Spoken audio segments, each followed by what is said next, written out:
معزز سامعین اکرام، بزرگوں، عزیز دوستوں، بچوں، السلام علیکم ورحمۃ اللہ تعالی وبرکاتہ۔ ناظرین اکرام، امید کرتا ہوں کہ آپ حضرات خیریت و عافیت کے ساتھ ہوں گے، اچھے ہوں گے، بھلائی کے ساتھ ہوں گے، اور رب کائنات کی بارگاہ میں، اس پروردگار عالم کی بارگاہ میں، خالق کے کائنات کی بارگاہ میں دعا کرتا ہوں آپ لوگوں کے لیے کہ اللہ تعالیٰ آپ کو ہمیشہ ہمیشہ خوشحال رکھے، بہتر رکھے، تمام بیماریوں سے محفوظ رکھے۔ ناظرین اکرام، آج ہم آپ کی بارگاہ میں ایک ایسا وظیفہ لے کر کے حاضر ہوئے ہیں کہ جس کو آپ کریں گے تو انشاءاللہ تعالی آپ کی زندگی میں بہاریں آ جائیں گی، آپ کا مقدر چمک جائے گا۔ ناظرین اکرام، اس دعا کی میں آپ سے کیا تعریف کروں، اس دعا کی جتنی بھی تعریف کی جائے وہ ہمارے لیے، آپ کے لیے کم ہی کم ہے۔ ناظرین اکرام، اس دعا سے لوگوں نے اتنے فائدے اٹھائے ہیں، اتنے فائدے اٹھائے کہ آپ امید نہیں لگا سکتے۔ ناظرین اکرام، آپ کو تو اپنی قسمت پر ناز کرنا چاہیے، رشک کرنا چاہیے کہ آج آپ کو ایسی دعا سننے کے لیے ملنے والی ہے کہ جس سے آپ کی زندگی سدھر جائے گی، آپ کی زندگی میں بہاریں آ جائیں گی، انقلاب آ جائے گا، آپ کا بیڑا پار ہو جائے گا۔ ناظرین اکرام، اس دعا کی میں فضیلت بیان کرتا ہوں، آپ کے لیے یہ دعا خاص ہونے والی ہے، اور خاص کر کے ناظرین اکرام یہ دعا ان لوگوں کے لیے بنائی جا رہی ہے، پڑھی جا رہی ہے، جس کی ہم تلاوت کرنے والے ہیں کہ جو لوگ اپنی زندگی سے بہت زیادہ پریشان ہو چکے ہیں، بیزار ہو چکے ہیں، کسی ٹینشن میں رہتے ہیں، ڈپریشن میں چلے گئے ہیں، سر میں درد رہتا ہے، ہر وقت دماغ میں ٹینشن رہتی ہے، پیسے کو لے کر کے، کاروبار کو لے کر کے، دکانداری کو لے کر کے، یا گھر کے لڑائی جھگڑوں کو لے کر کے پریشان ہیں، کسی دشمن نے آپ کے مکان پر، کاروبار پر، یا کسی آپ کا کوئی بزنس ہے اس پر کوئی بندش کرا دی ہے کہ جس کی وجہ سے آپ کا کاروبار نہیں چل رہا ہے، آپ کی دکان نہیں چل رہی ہے، اور دشمن آپ کا مزہ دیکھ رہا ہے، وہ گھات میں لگا ہوا ہے کہ کسی طرح سے اس کو برباد کیا جائے، اس کے کاروبار کو، اس کے گھر کو برباد کیا جائے، اس کے گھر میں کوئی جادو ٹونا کرا دیا ہے جس کی وجہ سے آپ کا گھر میں جو ہے لڑائی جھگڑے فساد رہتے ہیں، آپ خوشحال نہیں رہ رہے ہیں۔ تو ناظرین کرام، آپ کو بالکل بھی ٹینشن لینے کی کوئی ضرورت نہیں ہے۔ اگر آپ کو ایسا ہوا ہے تو اپنے کاروبار میں، مکان میں، دکان میں اس دعا کو بجائیے جس کی ہم تلاوت کرنے والے ہیں، یا اگر کوئی بیمار ہے تو بیمار کو سنا دیجئے، انشاءاللہ تعالی اس کی بیماری ختم ہو جائے گی، آپ کا کاروبار بھی خوب چلے گا انشاءاللہ تعالی۔ بڑی پاورفل دعا ہے، آپ اس کو توجہ کے ساتھ، دھیان کے ساتھ دل لگا کر کے سنیے، انشاءاللہ تعالی آپ کی قسمت میں بہاریں آ جائیں گی۔ چلیے ناظرین کرام، میں اس دعا کو شروع کرتا ہوں، آپ توجہ کے ساتھ پوری دعا کو سننا، انشاءاللہ تعالی ضرور آپ کو کامیابی ملے گی۔ اور یہ آزمودہ ہوا ہے، لوگوں نے اس سے بڑا فائدہ اٹھایا ہے، ہم چاہتے ہیں کہ آپ بھی اس دعا سے فائدہ اٹھائیے گا۔ چلیے ہم دعا کو شروع کرتے ہیں، آپ توجہ کے ساتھ سنیے گا۔ بسم اللہ الرحمن الرحیم۔ الرحمن علم القرآن خلق الإنسان علمه البيان الشمس والقمر بحسبان والنجم والشجر يسجدان والسماء رفعها ووضع الميزان ألا تطغوا في الميزان وأقيموا الوزن بالقسط ولا تخسروا الميزان والأرض وضعها للأنام فيها فاكهة والنخل ذات الأكمام والحب ذو العصف والريحان فبأي آلاء ربكما تكذبان خلق الإنسان من صلصال كالفخار وخلق الجان من مارج من نار فبأي آلاء ربكما تكذبان رب المشرقين ورب المغربين فبأي آلاء ربكما تكذبان مرج البحرين يلتقيان بينهما برزخ لا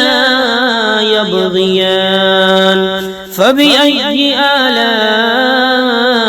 ربكما تكذبان يخرج منهما اللؤلؤ والمرجان فبأي آلاء ربكما تكذبان وله الجوار المنشآت في البحر كالأعلام فبأي آلاء ربكما تكذبان كل من عليها فان ويبقى وجه ربك ذو الجلال والإكرام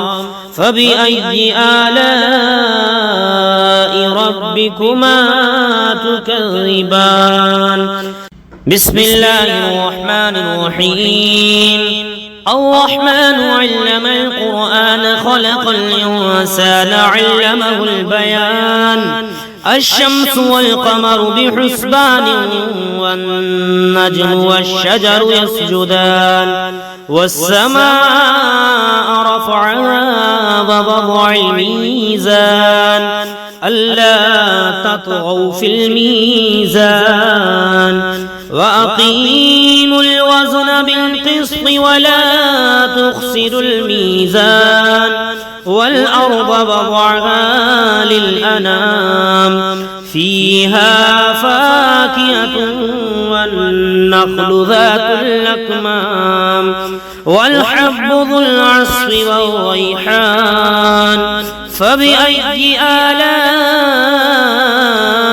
ربكما تكذبان خلق الإنسان من صلصال كالفخار وخلق الجان من مارج من نار فبأي آلاء ربكما تكذبان رب المشرقين ورب المغربين فبأي آلاء ربكما تكذبان مرج البحرين يلتقيان بينهما برزخ لا يبغيان فبأي آلاء ربكما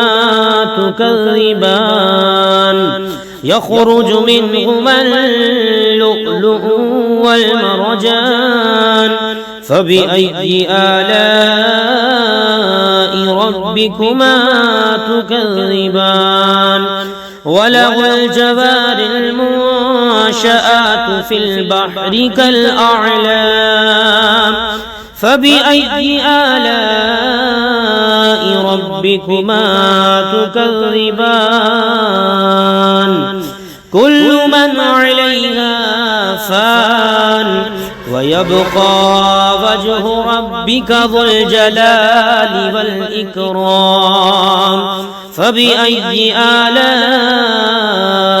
ربكما تكذبان بسم الله الرحمن الرحيم الرحمن علم القرآن خلق الإنسان علمه البيان الشمس والقمر بحسبان والنجم والشجر يسجدان والسماء رفعها ووضع الميزان ألا تطغوا في الميزان وأقيموا الوزن بالقسط ولا تخسروا الميزان والأرض وضعها للأنام فيها فاكهة والنخل ذات الأكمام والحب ذو العصف والريحان فبأي آلاء ربكما تكذبان خلق الإنسان من صلصال كالفخار وخلق الجن من مارج من نار فبأي آلاء ربكما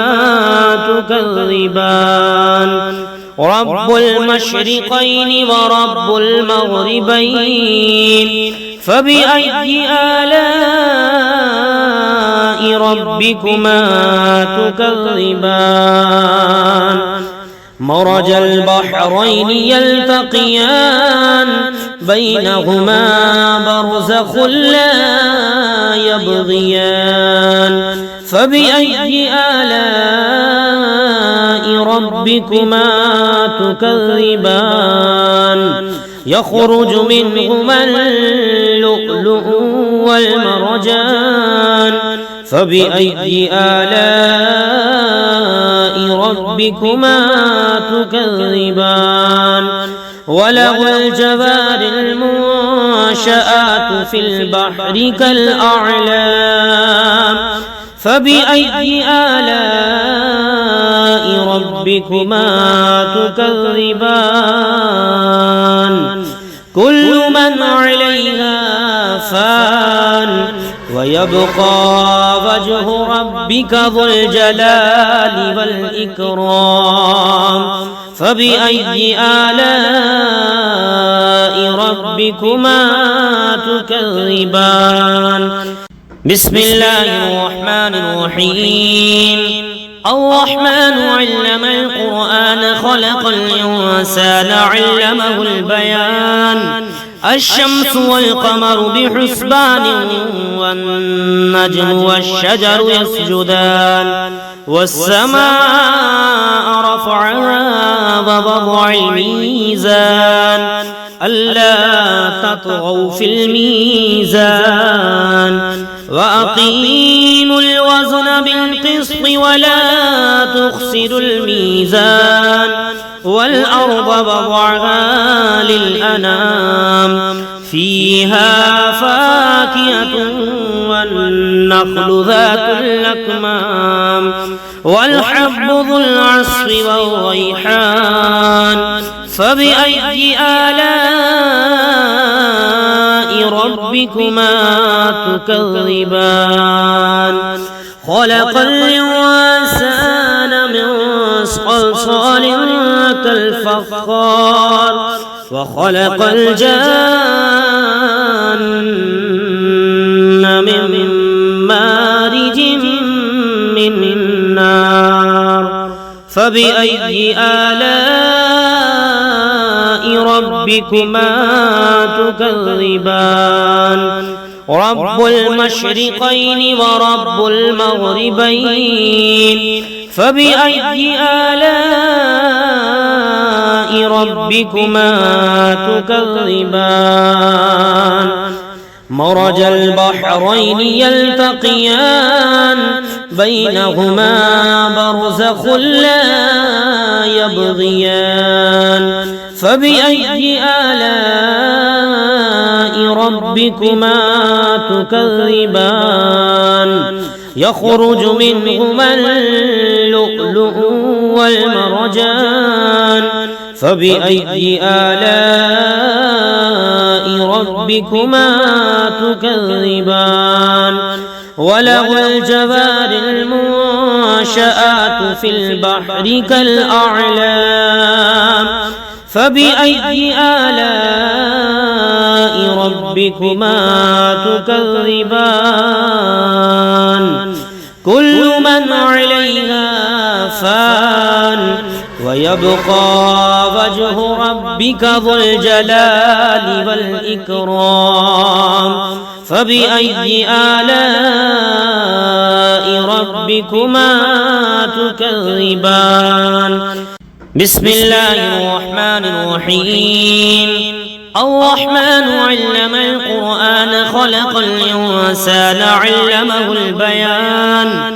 الشمس والقمر بحسبان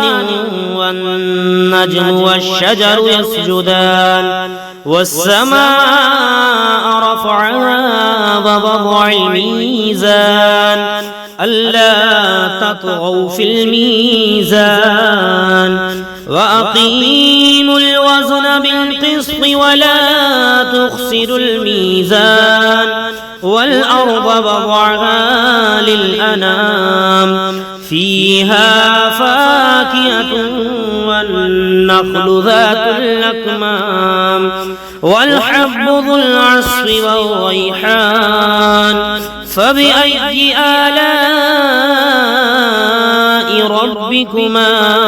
تكذبان خلق الإنسان من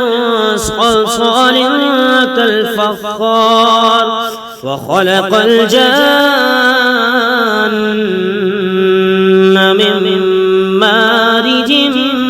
من نار فبأي آلاء ربكما تكذبان رب المشرقين ورب المغربين فبأي آلاء ربكما تكذبان مرج البحرين يلتقيان بينهما برزخ لا يبغيان فبأي آلاء ربكما تكذبان يخرج منهما اللؤلؤ والمرجان فبأي آلاء ربكما تكذبان وله الجوار المنشآت في البحر كالأعلام فبأي آلاء ربكما تكذبان كل من عليها فان ويبقى وجه ربك ذو الجلال والإكرام فبأي آلاء ربكما تكذبان